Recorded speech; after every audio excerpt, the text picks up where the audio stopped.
For today's little adventure, we're reading Pete the Cat, Trick or Pete, haha, by James Dean. It's Halloween. Pete the Cat is excited to go trick-or-treating in his superhero costume. I hope nothing spooky happens, says Pete. Ooh, there's a witch. Okay. Don't worry, says Pete's dad. We have our flashlight.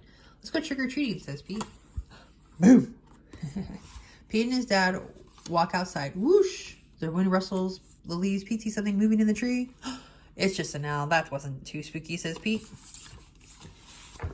They arrive at a neighbor's house. Pete rings the bell and hears a strange sound coming to the door. Trick or treat. It's just Callie, Pete says. She's not too spooky. Callie joins Pete and his dad trick-or-treating. At the next house, there is something in the yard.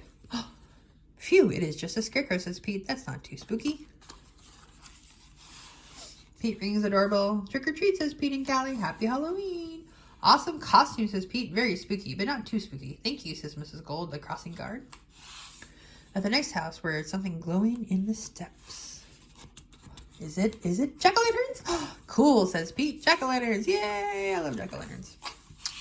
Callie rings the doorbell. Trick or treat, says Pete and Callie. It's Pete's teacher. One piece of candy, each one, she says. Suddenly, they hear something behind them. What was that? Asks Callie.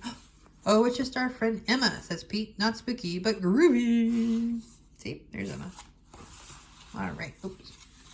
One last house and then we'll go home, says Pete's dad. Pete rings the bell. Ding dong. Exit the spooky ghost, screams Pete. Don't be silly, Pete. It's just me, says Grandma. Callie and Pete got treats and hugs. Trick-or-treating, it wasn't too spooky at all. It was actually full of sweet surprises. Happy Halloween! The end.